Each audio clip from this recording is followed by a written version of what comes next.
Hello everyone, आज हम करने वाले हैं मेमोरी के बारे में कुछ बातें। मेमोरी यानी स्मृति।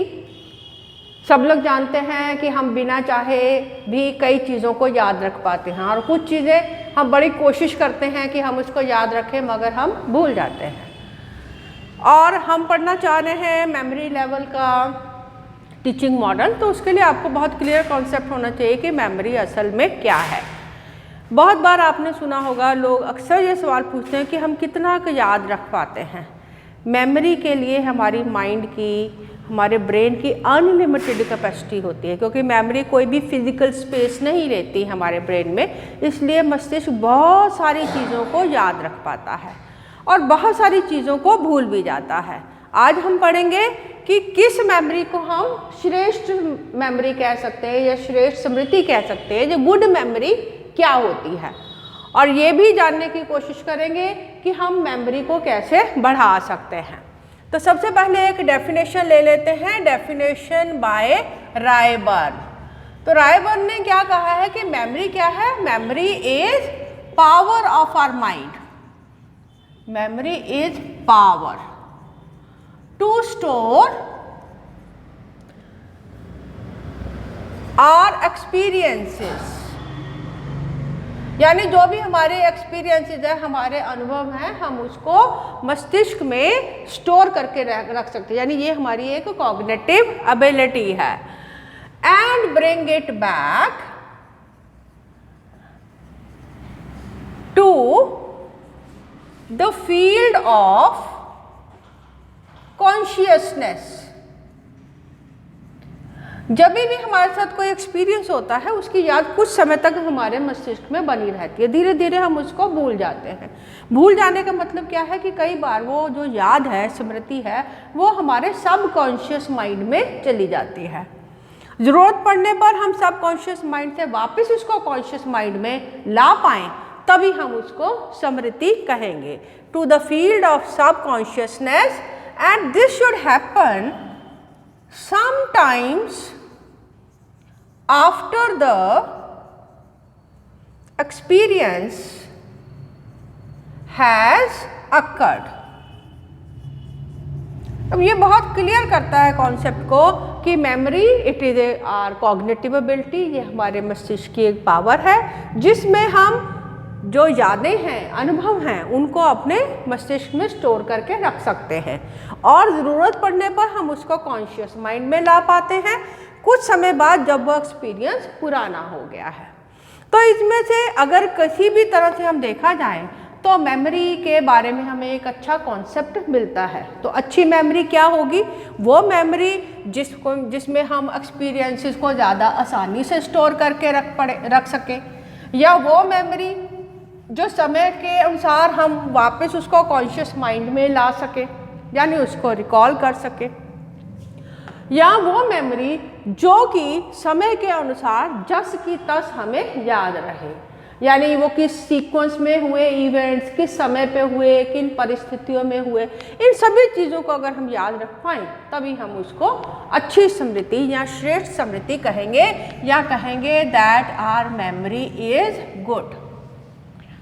तो एजुकेशन में भी बहुत सारी चीज़ें हैं जिसमें हमें याद रखना पड़ता है, तो उसके लिए हमें गुड मेमोरी का एक ज़रूरत रहता है, क्योंकि अंडरस्टैंडिंग लेवल का टीचिंग है या कॉन्सेप्ट लेवल अगर आपने समझना है, तब भी उसमें कुछ चीज़ें ज़रूर ऐसी होंगी, फैक्ट्स होंगे, कुछ नॉलेज होगा जो आपको एज इट इज़ लर्न करने की ज़रूरत रहती है। So let us try to understand that what is good memory. Good memory must be having some characteristics, और इन characteristics को हम अलग अलग तरह से 5 हिस्सों में बांट सकते हैं। सबसे पहले आ जाएगा characteristic that it is rapid speed of learning, यानी हमने पहले भी पढ़ा था कि याद हम उन्हीं चीज़ों को कर पाते हैं जिनको हमने सीखा है, जिनको हमने लर्न किया है। Some learner may be able to learn at a very fast speed. तो जब हम कहते हैं कुछ लर्नर बहुत अच्छी स्पीड से सीख जाते हैं, तो आमतौर पर लर्निंग की स्पीड क्या है, एवरेज लर्निंग का स्पीड क्या है? Average learning speed is around 100 to 200 words पर मिनट। और जब हम किसी चीज़ का कॉम्प्रिहेंशन करते हैं, कोई टेक्सचुअल मटेरियल पढ़ते हैं, तो उसमें ये स्पीड जो है ये 200 से 400 वर्ड्स पर मिनट हो सकता है। कुछ लोग इससे भी बहुत ज़्यादा स्पीड से लर्न कर सकते हैं। That means they have good speed of learning. This is the average speed. और लर्निंग की स्पीड को हम बढ़ा भी सकते हैं। इसके कई तरीके हैं। जैसे एक तो बहुत ही कॉमन मेथड है जिससे हम इसको इंक्रीज कर सकते हैं, that is called as mnemonics. Mnemonics क्या होते हैं? निमोनिक्स मतलब जिसमें हम किसी वर्ड के, किसी कॉन्सेप्ट के पहले पहले अक्षर को जोड़कर कोई एक एब्रीविएशन टाइप बना लेते हैं, कोई एक वर्ड का ग्रुप बना लेते हैं, जिससे हम आसानी से उस सीक्वेंस को याद रख पाएँ। बहुत ही कॉमन एग्जांपल मैं दूंगी, दैट इज़ बॉड मास। जिन्होंने भी मैथमेटिक्स पढ़ा है मैट्रिक लेवल तक, और मेरे ख्याल से सभी ने पढ़ा होगा, उन्होंने ये ज़रूर पढ़ा हुआ है। सिमिलरली रेनबो के कलर्स लर्न करने के लिए हम बड़ा कॉमन निमोनिक यूज़ करते हैं, दैट इज वेब ग्योर। राइट? तो ये जो इस तरह के सीक्वेंसेस होते हैं जिससे आप मेमोरी को इंक्रीज कर सकते हैं, तो they are also very commonly used. Another method is कि आप मेमोरी को ज़्यादा शार्प बना सकते हैं, लर्निंग की स्पीड को बढ़ा सकते हैं by doing some brain exercise. अब ब्रेन एक्सरसाइज क्या होती हैं? आप कुछ क्रॉसवर्ड्स कर सकते हैं, सुडोकू कर सकते हैं, कोई और पहेलियाँ सॉल्व कर सकते हैं, जिससे आपका माइंड एक्टिव रहे। So when your mind is active, that also increases the speed of learning. Another is not only brain exercise but some cardiovascular exercises. Cardiovascular exercises they also improve the speed of learning. इससे भी आप अपनी body को चुस्त दुरुस्त रखेंगे, मस्तिष्क को चुस्त दुरुस्त रखेंगे, आपका हेल्थ अच्छा होगा, you will be able to learn faster. And some of them they are very common. अगर आप मटेरियल की अच्छी एसोसिएशन बना पाएँ, एसोसिएशन क्या होती है? आप इसको रियल लाइफ के साथ जोड़ पाएँ, तो उन चीज़ों का आप ज़्यादा आसानी से लर्न कर सकते हैं। और स्टूडेंट होने के नाते आप अगर फोकस अच्छा बनाएं, आप कंसंट्रेशन से पढ़ें, आप रिवीजन करें, रेपिटिशन करें, तो उससे भी लर्निंग का स्पीड इंक्रीज होता है। इंटरेस्ट हो अगर किसी सब्जेक्ट में, नो डाउट उससे आपका लर्निंग बेटर हो सकता है। कुछ बच्चे बोल बोल के पढ़ते हैं, talking allowed will also increase the speed of learning. आप अपने मटेरियल को छोटे छोटे चंक्स में डिवाइड कर सकते हैं, उससे भी स्पीड बढ़ सकता है। तो ये सब तरीके हैं जिससे आप एज ए लर्नर अपनी स्पीड को, लर्निंग की स्पीड को इंक्रीज कर सकते हैं, और एज ए टीचर अपने स्टूडेंट्स की लर्निंग स्पीड को इंक्रीज कर सकते हैं। So one of the characteristic will be that good learning will have good, those people who are good at memory, they must be having good speed of learning। बड़ी आसानी से ये जो learners हैं वो सीख जाते हैं।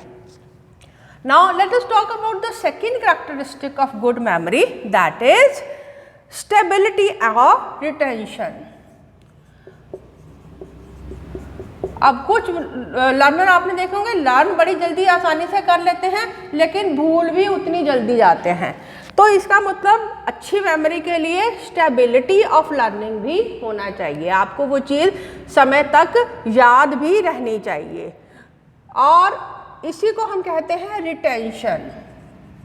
यानी आपने जो याद किया है उसको आप मस्तिष्क में रिटेन भी कर पाएँ। स्टेबिलिटी को हम कई तरीके से समझ सकते हैं। स्टेबिलिटी के लिए आप ये समझ सकते हैं कि अलग अलग तरह की जो लर्निंग है उसका स्टेबलाइजेशन अलग अलग तरह से होता है। जैसे जो सेंसरी लर्निंग है, सेंसरी लर्निंग मतलब जो हम सेंसेस से देख के, सुन के या टच से, ऐसे जो हम स्टिमुलसेस रिसीव करते हैं, इनकी स्टेबिलिटी एज इट इज़ कम होती है। तो आमतौर पे हम क्या देखते हैं कि जो सेंसरी लर्निंग है इसकी जो रिटेंशन है that may be even less than 10 second. अब इसका क्या मतलब है? यानी जो चीज़ें आप पढ़ते समय कहीं लाइट झपक गई, कहीं कोई आपने कोई चीज़ को आते हुए देखा, कोई आपका कोई और सेंसरी इम्पल्स हुआ, तो ऐसे इम्पल्सेस को आपका मस्तिष्क 10 सेकंड से ज़्यादा रिटेन नहीं कर पाता। Similarly short term memory, short term memory क्या होती है, नाम से ही पता है कि ये थोड़े समय के लिए आपके मस्तिष्क में बनी रहती है। ये जो मेमोरी है ये भी अप्रॉक्सीमेटली 30 सेकंड तक आपके माइंड में रिटेन होती है। जबकि इसके कंपैरिजन में लॉन्ग टर्म मेमोरी है या वर्किंग मेमोरी है, they retain for a longer time period. तो एक तो जो स्टेबिलिटी है या रिटेंशन है मेमोरी का, ये डिपेंड करता है कि मेमोरी किस तरह से बनी है। सेंसरी मेमोरीज बहुत कम समय के लिए, शॉर्ट टर्म अराउंड 30 सेकंड के लिए, और कंपैरेटिवली लॉन्ग टर्म मेमोरीज ज़्यादा समय के लिए बनी रहती हैं। तो आमतौर पर जब हम गुड मेमोरी की बात करते हैं तो हम इन मेमोरीज की बात नहीं करते हैं, क्योंकि ये तो वैसे ही बहुत थोड़े समय के लिए रहेंगी। We are talking about long term memories. Long term memories they stay for a longer duration of time, और इनको इंक्रीज करने के लिए, ताकि मेमोरी स्टेबल रहे, बनी रहे, उसके लिए भी आप कुछ अपने लर्नर्स को या अपने आप के लिए कुछ टिप्स ले सकते हैं। फर्स्ट इज, अगर आप चाहते हैं कि आपका मेमोरी स्टेबल रहे तो आपको इम्प्रूव करना चाहिए। किस तरह से? पहले तो आप अपना लर्निंग को मीनिंगफुल बना सकते हैं। यानी जो लर्नर है, अगर वो समझेगा कि जो चीज़ वो लर्न कर रहा है वो उसको यूजफुल है, वो उसका कुछ मीनिंग ले सकता है, then he will be able to learn it better। अब देखा जाए तो अदरवाइज BODMAS वर्ड का कोई मीनिंग नहीं है। अगर हम इसके साथ मीनिंग अटैच करते हैं then it becomes easy for us to learn। VIBGYOR otherwise meaningless है, लेकिन अगर हम इसके साथ V से वायलट, I से इंडिगो करके मीनिंग अटैच कर लेते हैं तो ये मीनिंगफुल हो जाता है, आप उसको ज़्यादा समय तक याद रख पाएंगे। Another thing is that if the memories are pleasant then you will try to retain it। हर कोई आप देखेंगे जो pleasant memories है उसको अपने माइंड में ज़्यादा बेहतर तरीके से स्टोर करके रख पाता है। जो ऐसी मेमोरीज हैं जिनको आप खुद ही याद नहीं रखना चाहते, अनप्लीजेंट हैं, उनको आप कॉन्शियसली फॉरगेट करने के लिए भी कोशिश करते हैं। सो रिटेंशन तब बेहतर होगी if learning is pleasant. By making learning pleasant we can improve the retention. Another is that there should be some motive behind it.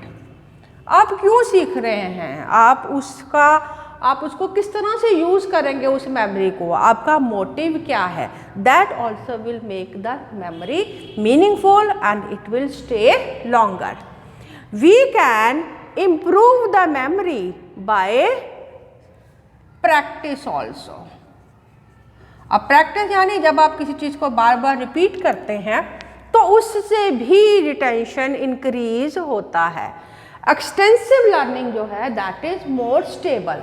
Extensive learning का मतलब जिस चीज़ को सीखने में आपने बहुत जोर लगाया है तो वो आपके मस्तिष्क में ज़्यादा देर तक बना रहेगा। एक्सटेंसिव लर्निंग मतलब आप लर्निंग में जितना आपको जोर लगा है, अगर ज़्यादा जोर लगा है, ज़्यादा मेहनत करके सीखे हैं तो वो आपको ज़्यादा देर तक आपके मस्तिष्क में स्टोर रहेगा।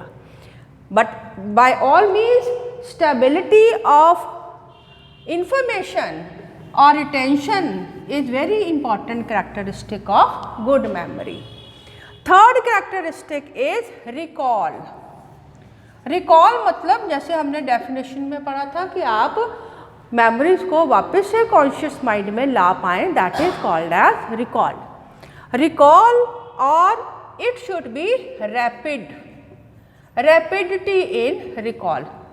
बहुत बार होता है हम किसी को देखते हैं, हमें पता होता है हम इस बंदे को पहले कहीं मिल चुके हैं, हमारा उसके साथ कुछ संबंध भी रहा है, हमें उसका नाम भी मालूम है, लेकिन समय पड़ने पर वो आपको नाम याद नहीं आता। तो मेमोरी वो अच्छी है जो रैपिड है, जिसको बड़ी आसानी से आप लर्न कर पाए। बहुत बार स्टूडेंट्स को ये प्रॉब्लम आती है कि उनको आंसर आता होता है लेकिन एग्ज़ाम ख़त्म होने के बाद उनको आंसर याद आता है। So that will not be called as a good memory. फ़ायदा तो तब है जब एग्जामिनेशन के दौरान आपको आंसर याद आ जाए। So good memory will be that which can be recalled rapidly. Recall मतलब आप वापस से उसको कॉन्शियस माइंड में ला सकते हैं। रिकॉल के बेसिस पे हम मेमोरी को दो तरीके से समझ सकते हैं। कभी रिकॉल पार्शियल होता है और कभी जो है रिकॉल टोटल होता है। कभी तो आपको पुरानी याद पूरी अच्छी तरह से याद आ जाता है और कभी आपको कुछ हिस्सा याद आता है, कुछ भूल जाता है। So based on that we can categorise memory as partial recall और टोटल रिकॉल। लेकिन रिकॉल किसी भी तरह का है। इस रिकॉल को हम तीन और कैटेगरीज में भी डिवाइड करते हैं। एक को बोलते हैं फ्री रिकॉल, दूसरे को बोलते हैं cued recall and third is serial recall.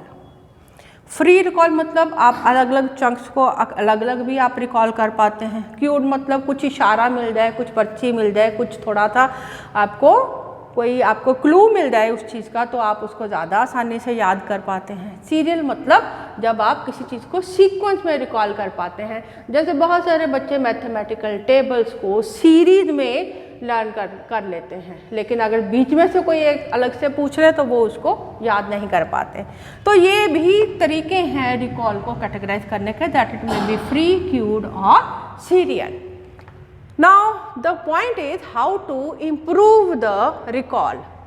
तो उसके लिए हमें पता होना चाहिए कि रिकॉल किन किन चीज़ों से अफेक्ट होता है। पहले तो ये हमारी मेंटल स्टेट के साथ एसोसिएटेड है, यानी बहुत खुशी में, बहुत गमी में, बहुत एंग्जाइटी में, बहुत फियर में our mind is not able to recall good, because जो रिकॉल है that is related to the functioning of, और rather all memory is related to the functioning of brain. तो क्योंकि बहुत केमिकल्स का रोल है, न्यूरोट्रांसमीटर्स का रोल है, तो न्यूरोट्रांसमीटर जिस भी समय पे बॉडी में अप या डाउन लेवल पे हैं, या डिस्टर्ब्ड है, या हार्मोनल चेंजेस हैं, या फियर है, एंजाइटी है, at that time the memory may be affected. So it does depend upon our mental state. Another is very common method is, which is a conscious method, that is repression.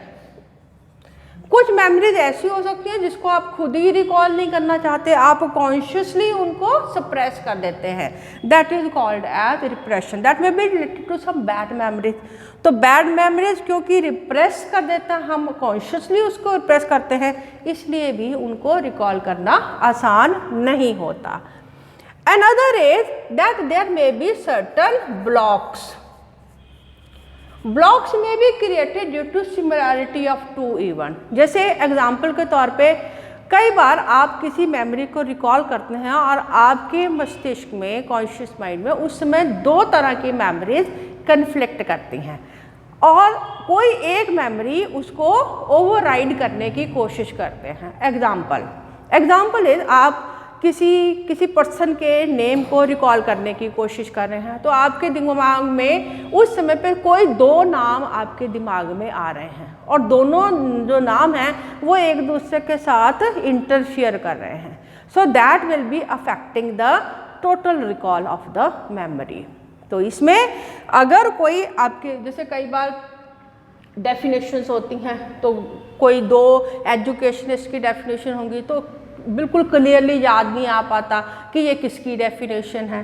कोई दो words ऐसे हो सकते हैं जिनके spellings मिलते जुलते हों, जिनका इंटोनेशन मिलता जुलता हो। कोई दो सॉन्ग्स ऐसे हो सकते हैं जो लगभग एक जैसी ट्यून वाले हैं, तो they may interfere with the recall. So there can be certain reasons because of which the recall may be partial or altogether it may not be possible to recall a particular thing। तो recall बेहतर बनाने के लिए क्या करना चाहिए कि mental health अच्छा होना चाहिए, फिजिकल हेल्थ अच्छा होना चाहिए, मेमोरी प्लीजेंट हो, तो शायद आप फ्री रिकॉल कर पाए, फ्री नहीं तो क्यूड कर पाए, क्यूड नहीं तो सीरियल कर पाए, टोटल नहीं तो पार्शियल कर पाए। और अगर ये कारण होगा तो हो सकता है रिकॉल टोटली मिसिंग हो जाए। Another characteristic feature of good memory is that it is serviceable। serviceable मतलब serviceability। Good memory has serviceability. That means we can recall appropriate. यानी जिस इंफॉर्मेशन की जरूरत है आप उसको रिकॉल करें। कई बार क्या होता है, आपसे सवाल कुछ पूछा जाता है, आपको उसको सवाल के अगल बगल सब चीज़ें याद आ जाती हैं, मगर जो सवाल का सही उत्तर है वो याद नहीं आता। That means you are not able to recall the appropriate what is required at that time. For example के लिए आपसे पूछा जाए कि शोले फिल्म में गब्बर का रोल किसने किया था, आपको अमजद खान नाम याद नहीं आ रहा, बाकी सब याद आ रहा है, शोले फिल्म के बाकी सब हीरो हीरोइन कहानी गाने सब कुछ याद आ रहा है, मगर जो पूछा गया है वो आप एप्रोप्रिएटली रिकॉल नहीं कर पा रहे। तो अच्छी मेमोरी वो है जो एप्रोप्रिएट रिकॉल कर पाए। अगर आप सही वही चीज़ को आसानी से याद कर पाए, रिकॉल कर पाए, that will be good memory. Memory को एप्रोप्रिएट रिकॉल के लिए कैसे ट्रेन कर सकते हैं? पहला तरीका है कि आप मेमोरी को ऑर्गेनाइज करिए। जो ऑर्गेनाइज्ड नॉलेज है दैट इज ईजिली रिकॉल्ड। तो जो लोग नॉलेज को ऑर्गेनाइज कर लेते हैं उनके लिए रिकॉल करना is comparatively easy. And similarly you can also depend upon this कि अगर आपने सही तरीके से लर्न किया है, अगर आपका जो मेमोराइजेशन था या लर्निंग था that was definite memory will lead to definite recognition. मतलब अगर आपने लर्न करते समय, मेमोरी बनाते समय जिन फैक्टर्स के ऊपर ध्यान दिया है, जिस इंफॉर्मेशन के ऊपर ध्यान दिया है, उनको आप ज़्यादा आसानी से रिकॉग्नाइज कर पाते हैं। अगर आप किसी एग्जीबिशन में जाते हैं और वहाँ पर बहुत सारी तस्वीरें देखते हैं और ध्यान देते हैं कि कौन सी पिक्चर किसने पेंट करा है, कौन सा स्कल्पचर किसने बनाया है, तभी आपको वो रिकॉग्नाइज होगा बाद में। तो इट डिपेंड्स कि आपकी वो मेमोरी किस तरह से बनी है। अगर उस समय मेमोरी सही बनी है then it will be easy to recognise it. And last but not the least, that is the fifth good characteristic of memory is that you have to forget certain things.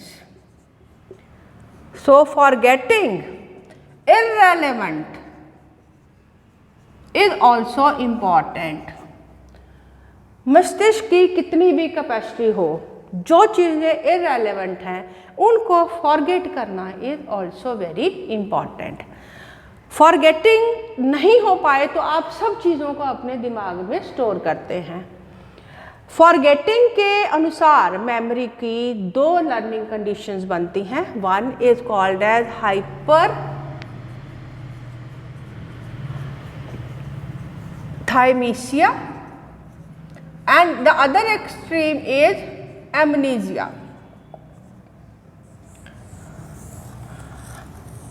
Hyperthymesia is a clinical condition in which a person is not able to forget anything. कोई भी याद को वो भुला नहीं पाते। और amnesia दूसरी extreme है जिस पे the learner will not be able to learn new information.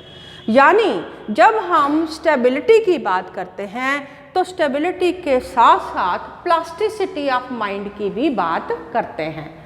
अच्छी जो यादें हैं या अच्छा जो आप लर्न करना चाहते हैं, याद रखना चाहते हैं, उसको रिटेन करना, और जिनको आप भूलना चाहते हैं उसको भूलना, both are very important. So mind it stores the memory, there is stability, but it is plastic also. That means it has capability to forget. Forgetting is also a cognitive ability. In between कई सारी stages आ जाती हैं जिसमें अलग अलग learner की अलग अलग कैपेसिटी हो सकती है to memorize. So when you are dealing with any learner, you must understand that memory of different learners may be different, but of course at each level we can provide them certain tips and tricks to improve his memory and come into the category of good memory. You can use them for yourself as well as for your learners as a teacher.